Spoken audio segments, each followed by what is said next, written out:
Hello again to all our conference participants.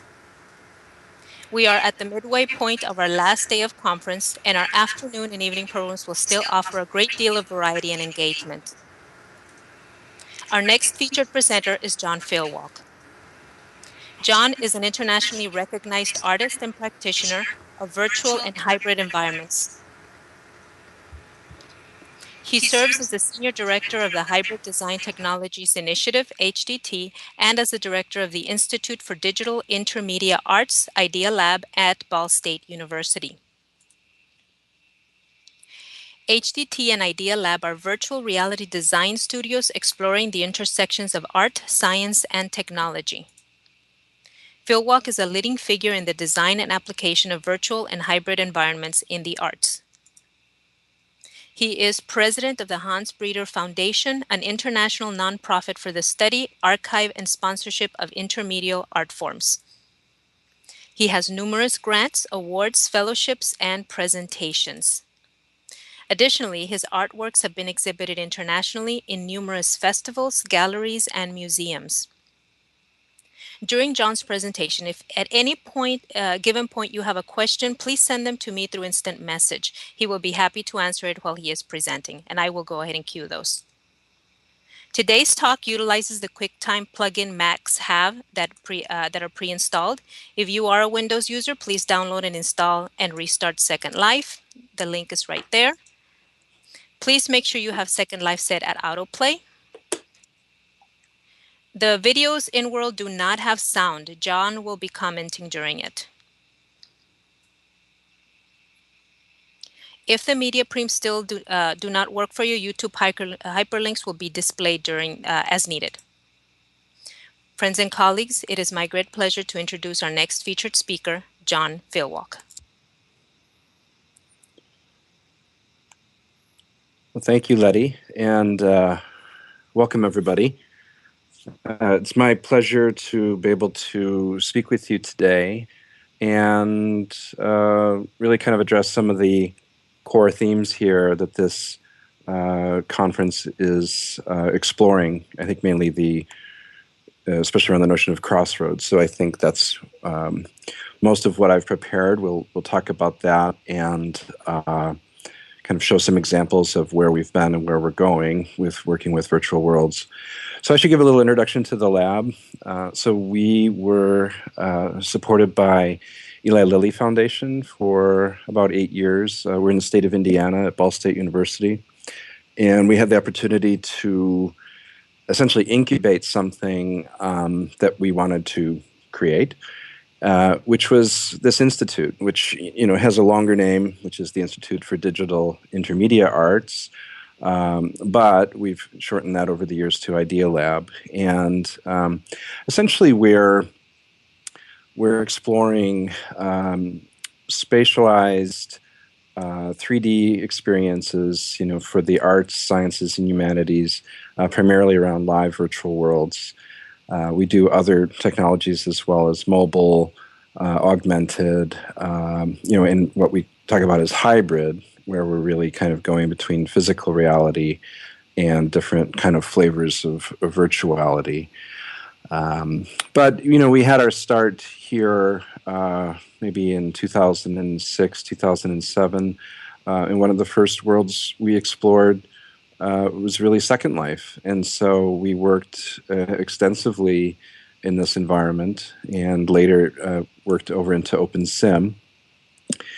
And so, but since then, what I'll show you is where we've gone, but kind of, taking the roots that we've created here in this world and extending that into other live environments, game engines, that kind of thing, and looking at really the future of human-computer interaction and how, as human beings, we have the ability to navigate and interact and communicate, share within these kinds of worlds. So Stephen, who is also at Ball State University and is assisting me today, and if I could get him to res the first screen behind me, we can talk about this. So essentially this is a we're using video as the presentation medium. So these will play for you. Hopefully, everything's QuickTime based. If not, as it was mentioned earlier, there are YouTube links that you can click on. I think Stephen has distributed those through a note card. And see, for some reason, this one isn't. Oh, there we go. Okay.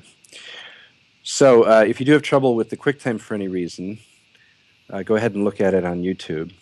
One note: if you are looking at the video on YouTube, it would be a good idea to mute the YouTube video because I'm not using any of the audio today, and these videos here are prepped without any audio.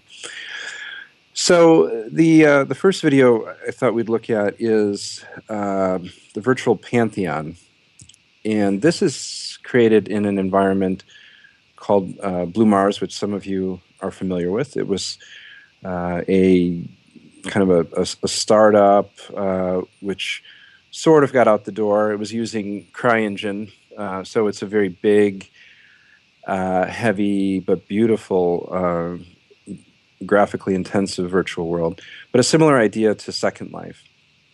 So it was, massive multi-user online, had all the communication tools similar to Second Life. Had some disadvantages, though. It was a difficult environment for people to author in. You pretty much needed to have a professional development team, I would say. Unlike Second Life or OpenSim, it was pretty intensive. The CryEngine itself, is meant to be used, typically by these kind of AAA game houses, and so it was somewhat daunting. And that wasn't helpful, I think, to the development of the product. And then also, it was, it only worked on a PC, and it had to be a very high-end PC at that. And so, but however, with all that being said, we still went into it. Our lab adopted this and became one of the primary developers for the environment, simply because of the sheer beauty of the world and what it was possible to simulate.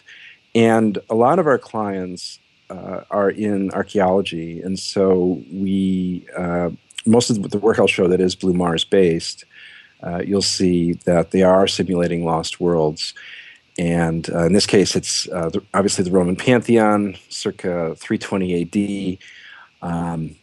And so it's looking at a recreation of that building itself and its immediate site, so the piazza in front of it. And we wanted to give the world a sense of life, and so there are a lot of non-player characters that are scripted and, walking through the streets. There are little kind of moments, vignettes of horses and carts and dogs, and we try to push that as much as we could without bringing things to their knees. So, but hopefully there's a nice sense of life to it. Inside of the building, as you can see here, we did recreate the statuary, or suggestion of what the statuary may be. And by the way, the Pantheon here is restored as it's to be believed as in 320 AD. It's obviously in present day, it's been converted to a Catholic church. So it's similar, but actually a lot of the marbling and that kind of thing is quite different. So here it's restored in its 320 AD state. The moment that we're looking at right now in the video is actually something we do quite a bit of, which is celestial alignment simulations. So it just became kind of a niche of one of the things our lab did. But we got very interested in this, and so working with archaeologists who were investigating potential alignments of ancient structures, and this building was redesigned by Hadrian in the 130s AD, and Emperor Hadrian was very interested in celestial alignments, and a lot of he was also a amateur, or let's say professional architect, and so he really did incorporate those elements into the design of the buildings that he would design in a very particular and specific way. So in this case, there are references to the equinox and solstice events, and also even the birthday of Rome. And these are things that are just really right now being discussed and under discovery. And so the scholars that we're working with, use these tools. And here are a couple of them: Bernard Fisher and Robert Hanna in New Zealand. And we create these simulations for them to study these phenomena. And so what we could do as we go forward is, if anybody has a quick question, I could address that now, or we can move on to the second video. But just to kind of keep it interactive, we can see if we can do it that way. But I didn't want to have people wait to the end if there was a question about what we just looked at. So far, no questions have come in, John. Okay. And I don't see any in-world at the moment. Okay, great. So moving forward, if people do have questions, just kind of put them in chat, and Letty can bring them forth. Oh, someone just came up. It says, is your lab a design studio or an environment for students to learn too? Yeah, so it's both. So we hire the students. We don't. So we pull them from their discipline. So for instance, if they're animators or computer science or architecture, we have composers in that, and then we train them specifically to work within these live environments. So it's sort of almost like an apprenticeship, internship kind of experience for them. Okay, and another question came in also. This one, it says, what platform did you use for creating the mesh objects in Blue Mars? Yeah, so our shop is primarily a Maya shop, so we build everything in Maya. We can pull from other environments, 3D Studio Max and Rhino and AutoCAD and that kind of thing. So especially on the architecture side, but primarily we build in Maya. Okay, and then one more question. Is SL2 in danger of going down the Blue Mars route? It's i.e. only being accessible to professionals in terms of authoring content?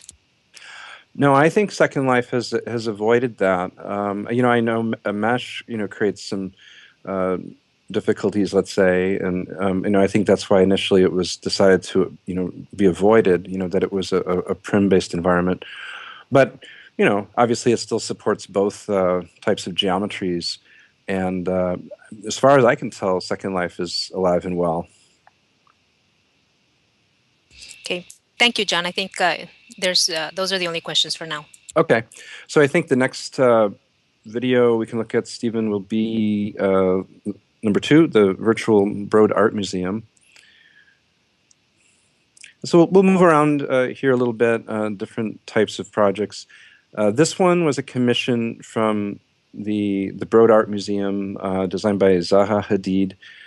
This is actually up in Michigan, and it was a very elaborate building, as most of Hadid's buildings are, to construct. It was delayed in its premiere or opening, let's say, and they wanted an advanced virtual presence for the museum, and then artwork. They wanted to start programming artwork. So we designed, first of all, the virtual museum and built it from the Hadid model, and then also I designed 4 artworks to be played, or I should say experienced, let's say, through the environment itself. So that way they had art content in here as well. So not only could, if you were curious about the building, could you come in and take a look.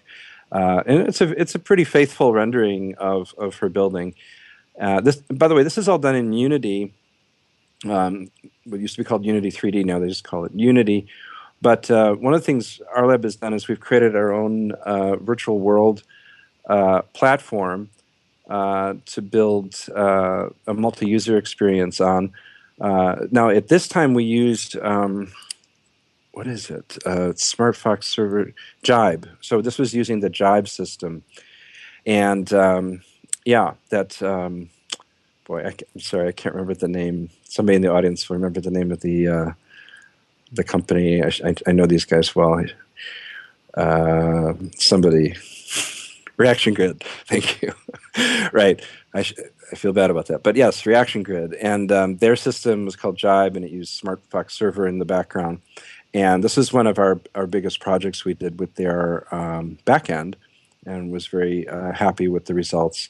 And some of these The artwork here is very participatory. So I wanted the viewers to actually create the artwork, and so uh, you can shape sculptural and kind of painting interactions within it.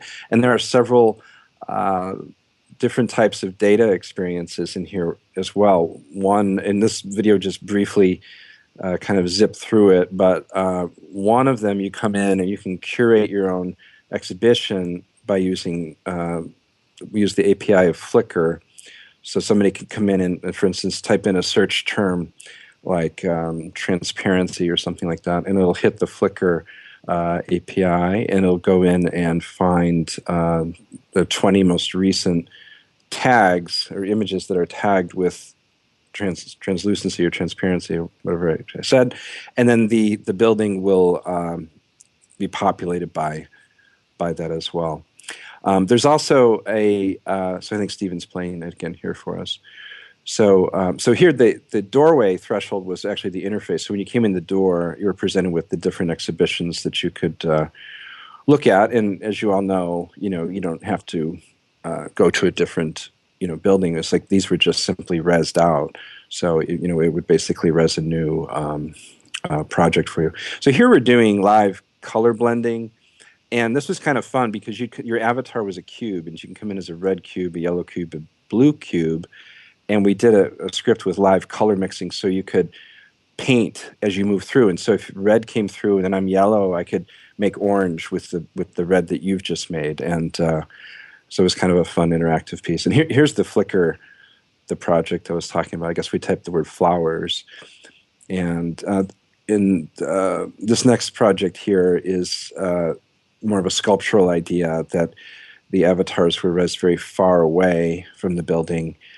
Because really in virtual space, you really don't need a building to secure the artwork or hang the artwork. So it was just kind of really more of a setting. And there were sound experiences here. When you met somebody else, you get different kind of geometry and color events and sound events. And then the very last piece here, this was actually polling live National Weather Service data and visualized wind information, time of day, cloud cover, and wind speed. And all of those were visualized in the environment in different means, which I could describe later at some point. But it was essentially kind of a way to make the weather tangible. The links for all these are up on our website. So if you hit idealab.org, you'll find everything that I'm talking about here.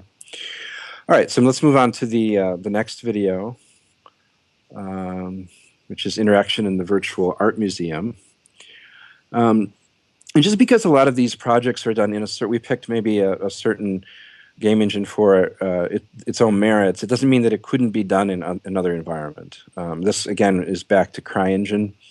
And the idea here was to really capture the look and feel of specific galleries. So down to the frames that were used. In here, in this interaction, you can see we're clicking into the database, and so if the database experience is very robust, we can pull that in, to the in-world experience. I think in this particular one, we can look at I think so. You learn about the artist, and anything that the database could do. That was just a Wikipedia link. I guess this is the database. Yeah. So anything that the database can do, you can just pull that information in and not have to recreate it, just obviously using the web very directly. But cool things like looking at the back of the painting, which was also photographed, or zooming into the level of brushstroke, things that are difficult to do typically in other environments. But here we just let the web do all that. So this project was, again, built in CryEngine Blue Mars. And the idea was that it was really kind of a curatorial archive idea that, because when a curator picks out the relationship of which paintings, first of all, how they're hung on the wall, what height, what kind of lighting, all of that, those are very important decisions to the visitor experience. And when the exhibition is struck, and you will have photographs documenting it, but you can't really, and even the wall color, all of that. So this was really an exercise in, kind of a curatorial archiving of that visitor experience. So we did use Blue Mars in this case, really for its fidelity, its graphic fidelity. The next video we can move on to. We have a couple of questions, Oh, John, okay, before you sure. move on. Yeah. One of them was posted a little while ago. The person wanted to know, is the VW platform you've created open source? Yes, it is, and we'll be releasing that later in the year. So yes, we will release that for Unity. Okay, great. Thank you. And then there's another question. Oops, wrong question. It is, what service did you use to pull the live weather data? So it was National Weather Service. I'd have to look again, but yeah, it was through the National Weather Service. We found it. The museum is in East Lansing, Michigan, so we just from the airport we pulled the data from there. It's a live feed. Okay, and then there's another question here. Is web component customized or based on particular browser? The web component. So, for instance, could I get a little more information there? Oh, just in we're looking at the virtual museum, perhaps, like in that case. Yes. Yeah, we're just really kind of scraping the web experience and bringing it in. So it's not really customized in any way. It's just rendered in the environment. Okay, and then one more, and basically this one says, have you looked at the Unreal Engine? Yeah, so Unreal is something we're looking a lot more at. I do have a video in here where we've worked with Avaya Live, and some of you I know that, but that uses Unreal 2.5, which is somewhat rudimentary, let's say. But obviously, Unreal 4 is absolutely gorgeous. So, and anymore, I think we're really not working that much with CryEngine. We're doing more with Unity, and I think in the future more with Unreal. Yes. So, Stephen, do you have the next video? I think in my list, there's a duplicate here, but that's okay. Just Descending Night.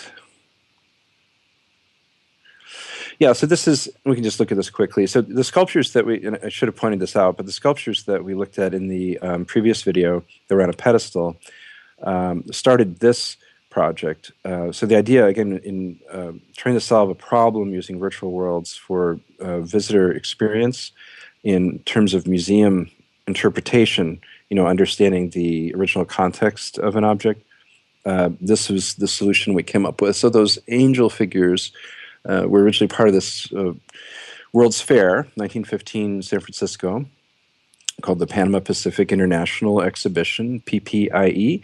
And this year actually was its 100th anniversary.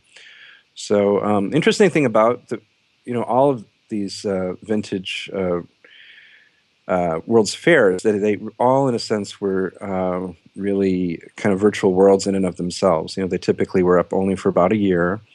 And most of them just had this massive amount of statuary installed in them, and none of it was ever intended to be in a museum. But usually, after the demolition of the fair, the sculptures would find other homes, like maybe part of a water feature, a fountain.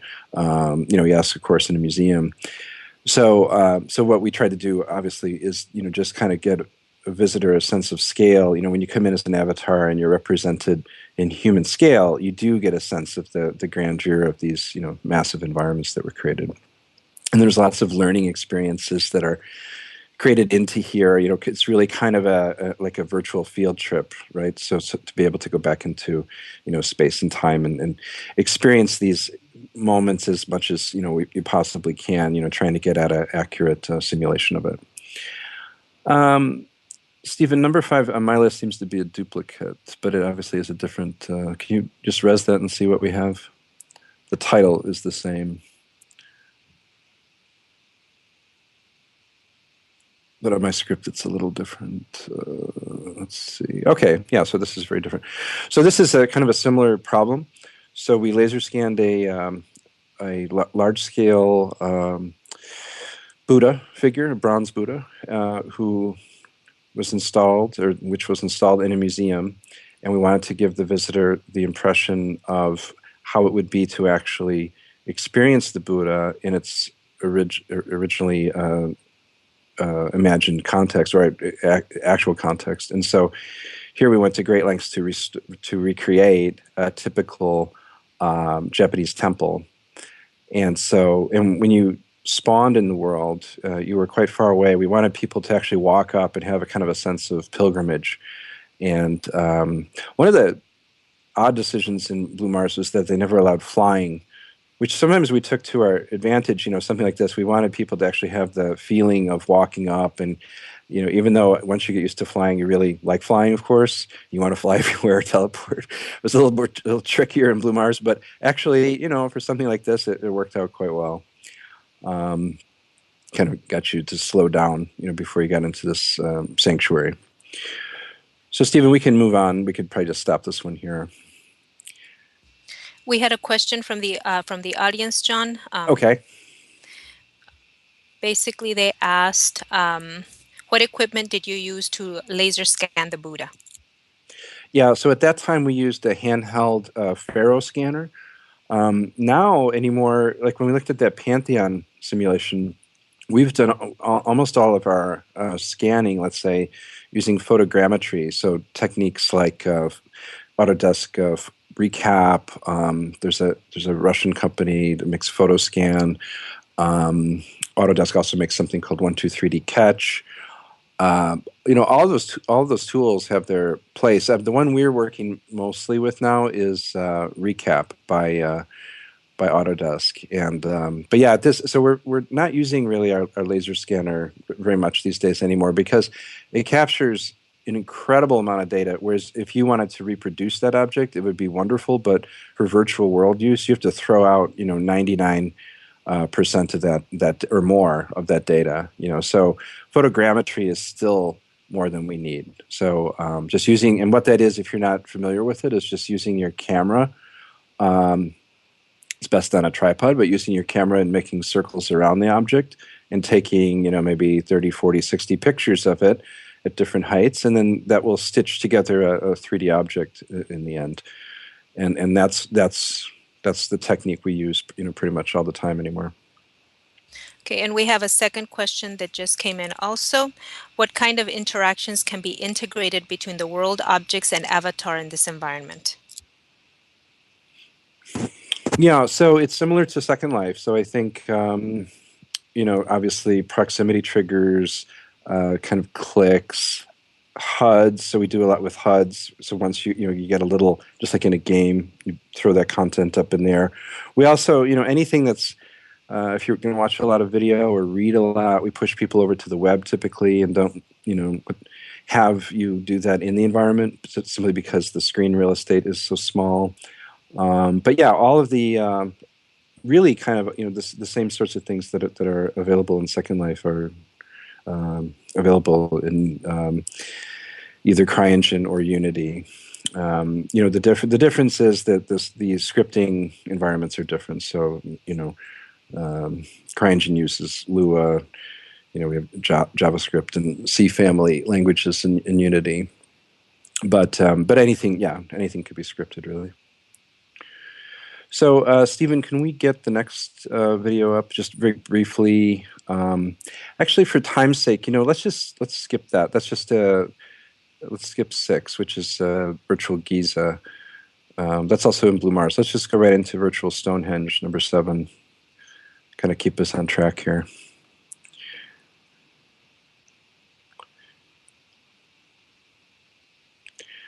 And this is also in CryEngine, but we've also done it in Unity. And we've also rendered this out in an environment. This is actually the Unity version, now that I look at it. So this is in Unity, not in CryEngine. But although it is up in Blue Mars. And again, working with archaeologists, we designed we work with a fellow named Michael Parker Pearson, who's kind of the guy on Stonehenge, and this is using his interpretation of the different phases of the construction of Stonehenge, and interactively you can go through the environment and look at it over the millennia. And also, as most people know, this is considered to be a very important solar and lunar calendar. So we, again, using a technique we've developed, we work with a NASA JPL database, and we can either pull in live data or we scrape the data, and we can then reposition the virtual sun or moon, or even the visible planets, and have them be accurately referenced for, where the site is on Earth with all of its coordinates, and then also what year we're looking at. So here you can see, and so we're actually also using the real LiDAR data that we obtained through the UK, so for the terrain. And we have to restore it based on the different phases here too, kind of suggested by the archaeologists.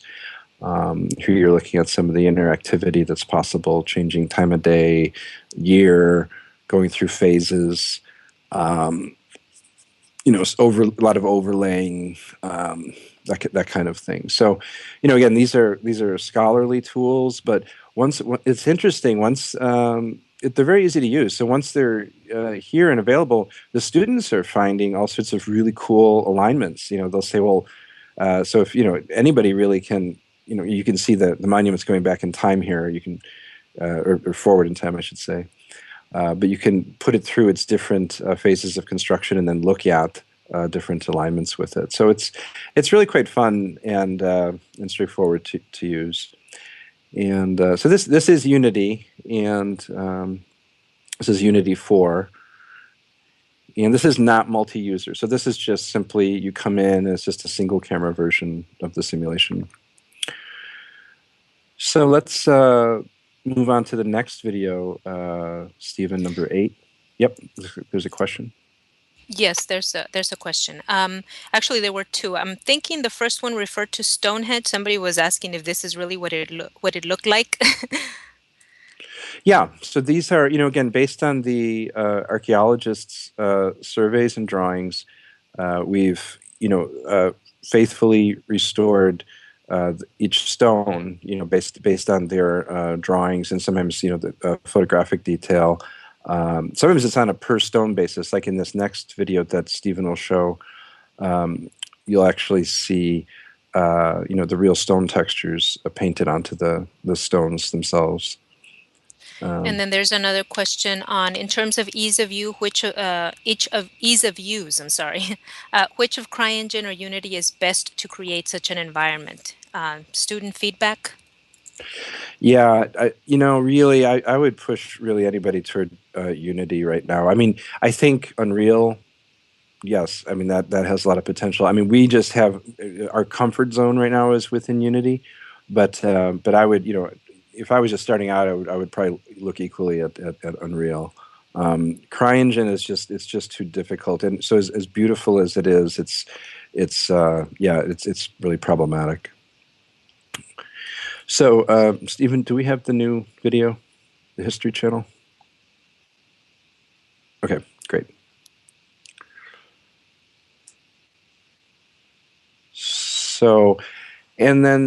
So we've worked with the BBC and the History Channel on a sort of a different side. So it's funny because the simulation work gives us kind of a different or a certain reputation with the archaeology community and in doing these things.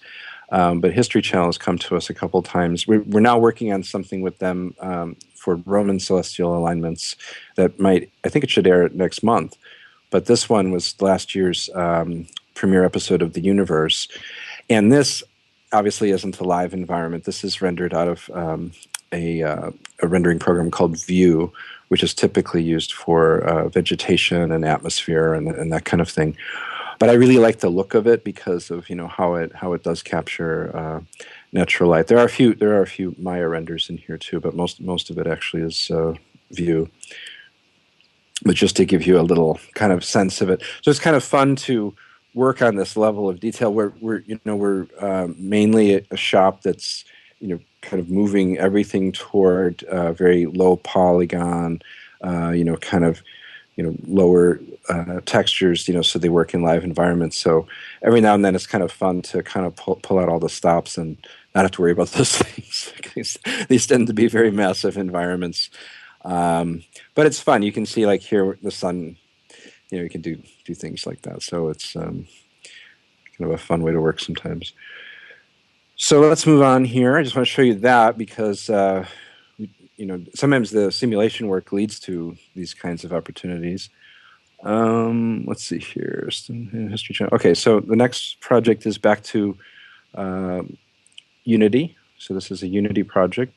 And this is a very stylized piece, and it was primarily, again, done for scholarly research. It was a reconstruction of a lost site, which is really underneath the modern city of Rome today, but it's the largest sun calendar of the ancient world. But a very precise instrument that would show not only the equinox and solstice events, but really every day. There's markings for every day of the year when we would move into like a cusp of one zodiac house into another.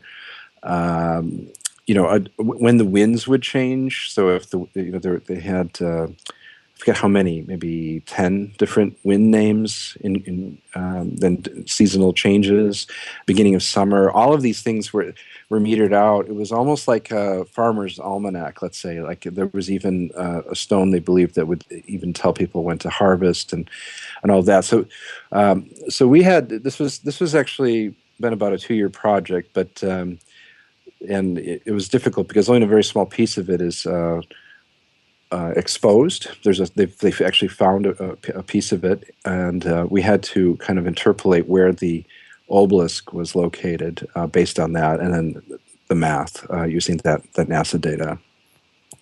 So, but it's fun now because you can go in and you can look at any kind of Roman holiday or feast day, that kind of thing, and see if there is any kind of interesting alignments with other structures on that campus.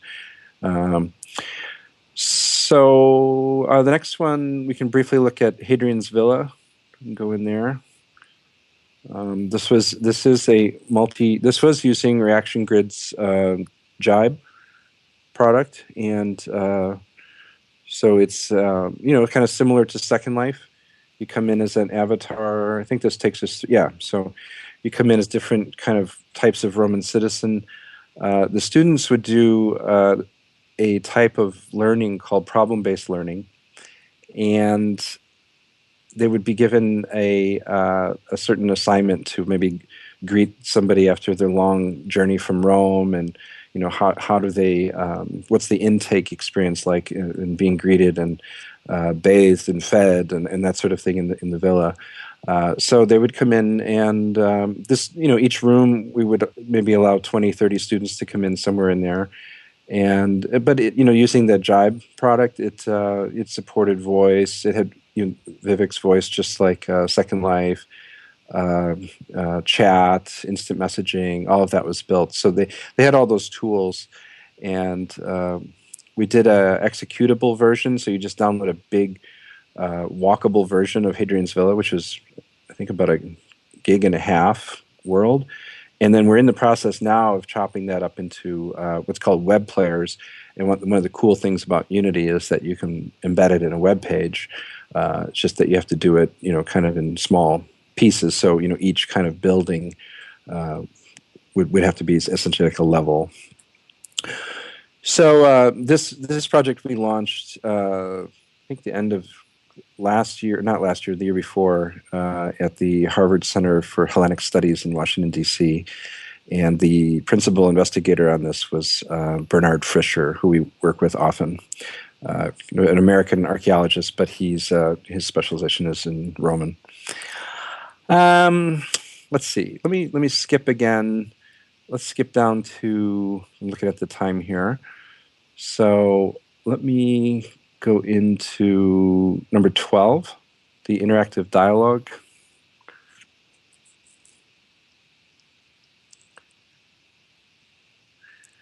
And this project is also in Unity. I just want to show it to you briefly. More lately, we've started to work with healthcare, and this is really kind of using bots, just like in Second Life, let's say. So, here we can use something built for Unity called iSpeech So it reads voice files, and then the avatar's mouth or non-player characters' mouth moves, and then there's sort of speech gestures as well. So kind of a similar thing to what's happening here with our avatars.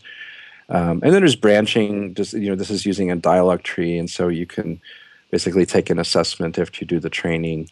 There'll be a decision moment coming up here, and this nurse is learning a process called team steps, which is essentially a collaborative standard, which is used in different disciplines, but healthcare does use it, and so you can see there's some branching here. She'll pick the answer, and these things can be assessed. And again, I think just for time's sake, I'm going to go ahead and just really zip down here to the end. I'm going to show you a few quick things to wrap up. Let's go down to number 18, Locus Engine iOS app demo.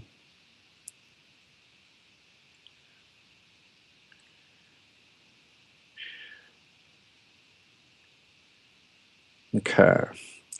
This is a feature walkthrough. So more and more, we're doing more with mobile and tablet, especially locative experiences, and also augmented reality. But what I want to do with it is really merge that with virtual space. So the idea is, let's say, this is a kind of a engine, we call it, for it's Unity based. But so since we do so much with cultural heritage type applications, I was imagining this is a cultural heritage site in Indiana. It's a Adena Mounds, Indian Mounds environment. But I'm imagining it. Let's say you go to Stonehenge or the Roman Forum, and you hold this up, and then you can see, or something like Gettysburg, where you go and it's just a big open field, and then content will come in, and you see people moving around and objects that aren't there in front of you. But then also that could be theoretically tied to a virtual world, so that actually if there's a class there and they're walking around and let's say it's Roman and they're in toga, they walk by, and that's not an NPC. That's a live person that you could chat with, and you're out there in the field. And we haven't done this yet, but that's where I want to take it. So we have built this piece, and the next thing is I'd like to bridge it to an actual live virtual world. And then let's see. Let's go down to number 20, Chroma Cord. And lately we've been doing, last year or two, been doing more with, as a lot of you are, I'm sure, working with Oculus Rift and other headsets. There's a whole fleet of different kinds of, head-mounted displays. Some which just use your phone that slide in. A lot of them use that. So an Android phone. This is trying to get at the problem of, once you have that Oculus Rift on your head, it's very difficult to use your keyboard and mouse. And so what we've done, and some other people have done this as well, they've taken the Leap Motion and put that on front of it. So once you do that, you can use the most intuitive interface we have in the world, which is our hands. And so anything you could sort of virtually touch in the environment can be a trigger for any kind of experience, whether it's moving through space or moving your avatar. In this case, it's a musical instrument. And I obviously don't have the sound on right now, but what's one of our staff members, but he's playing a song with that. And then similarly, if you look at 21, and I'll stay on time with doing this, so it's a very short video. So if we hit 21 Oculus Rift and Leap Motion demo, and there are videos here we didn't get to, obviously, but most of those you can see on YouTube. So a similar idea. We've also built a clip that will hold. I think this is like using carpet tape in this demo, but we've essentially designed a clip and then rapid prototyped it, and it's available on Thingiverse. So we it's free. We made a couple different clips to do this. So if you have this, kind of setup, you can just use one of our clips. So this one is more on the art side, and it's using the infrared camera in the Oculus as a imaging pass through. So you actually see your hands, and it's also a musical experience where you're gathering these particles and you're making sound, and it's very playful but immersive. And the cool thing with it is you can see your actual environment too, so it allows sort of an augmented experience, I would say. So I'm gonna stop here because we're right at 50 minutes, and I'll leave time for questions, and we can get into other things as well. But I want to make sure I didn't go over. Okay, yeah, we have just a few questions. There were some that came in prior. The first one is, how much would I need to budget to create a project like the Stonehenge model? Uh, you mean if somebody was to create that themselves? Right.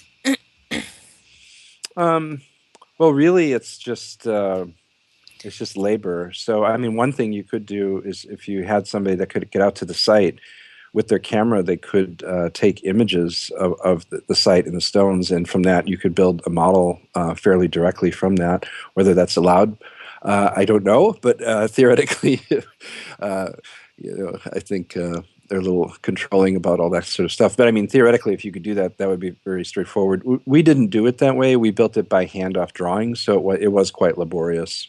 But yeah. Okay. And then we have another question here. If you were starting out with the studio model for teaching, pulling together students from several disciplines, would you start out teaching people in SL before taking them to Unity or CryEngine? Yeah, that's a good question. I mean, I like the immediacy and the collaboration of both OpenSim and Second Life quite a bit. I think you could get through a lot in these environments. And the great thing is, using it for distance ed and remote learning, there'd be a lot of advantages to that. If it's more of a professional, let's say the student is studying modeling professionally, maybe they're going to want to jump into perhaps Blender, but more than likely they'll want to get into something like Maya right away.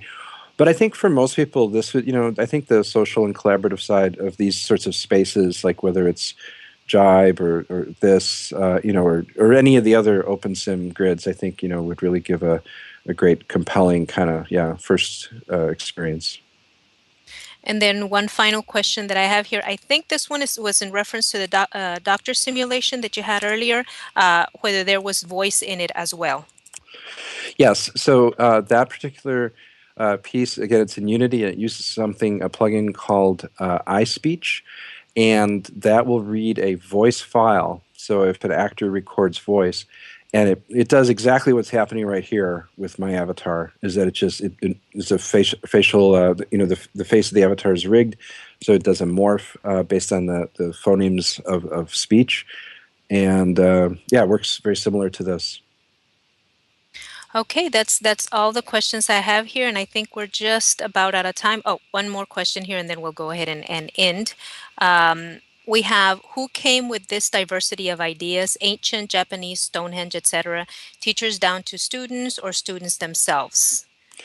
Yeah, so most of our clients are external. So usually what we do is we work with an investigator that is a specialist in these areas. They come to us, and they contract us to do this work. So our expertise is working within the virtual environments.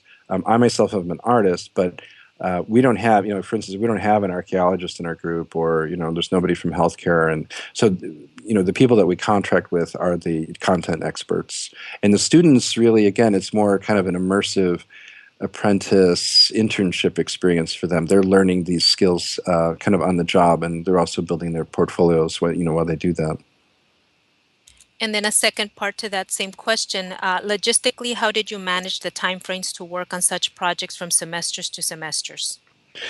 Yeah, so for better or for worse, I'm no longer on semesters, and our lab is 12 months. So we're just So we work on a 12-month schedule. Okay, and then I just received one more question, and then we'll go ahead and end it there. What VR devices do you think will be the most influential in the next few years? Yeah, I think that's a good question. I think when you look at things like Oculus Rift. I mean, they're very exciting, but I think in the end, people aren't really going to be too excited about wearing something like that on their head too long. So I think as we can, if we can make the technology more and more, kind of invisible, let's say, I think that's part of the problem with 3D television is that people, even glasses like that, which are more like sunglasses, that's sort of a barrier to adoption. People sitting in their rooms, with these glasses on. I think, I think that's sort of the holy grail of all that is how to make this technology transparent. But I think we're getting there. I mean, you're starting to see these very kind of lighter kind of touches. I mean, Google Glass obviously didn't get there, and that was a failed project in the end. But it wasn't really trying to do this, 3D immersion either. But I think they'll figure that out. But the interesting thing for me is, how do you interact? And that's why I think the Leap is quite exciting. We were working with different types of controllers, like it's called the Razer Hydra and other things, which are more like game controllers. Because again, keyboard mouse is not the greatest type of interface for this type of environment anyway. But as soon as you can use your hands, I think it really changes everything, and it's not so cumbersome then, I think, to wear a device like that. And but I think also the ability to get augmented information. I mean, you want to be able to see your world, and so like Microsoft's new, what's it called, HoloLens, that kind of thing. So it's sort of combining. It's more like what I was talking about earlier, the hybrid. I think that's sort of where we're going, right? Sort of the virtual and the physical and the real just kind of meshed up in this augmented or hybrid type environment. Well, thank you very much, John. Everyone, please, thank John for his wonderful presentation today, and thank you all. You were a great audience. We still have a few more things to go, and then of course our closing in a couple of hours. Please stick around. We have a very special closing program as well. Thank you all for coming.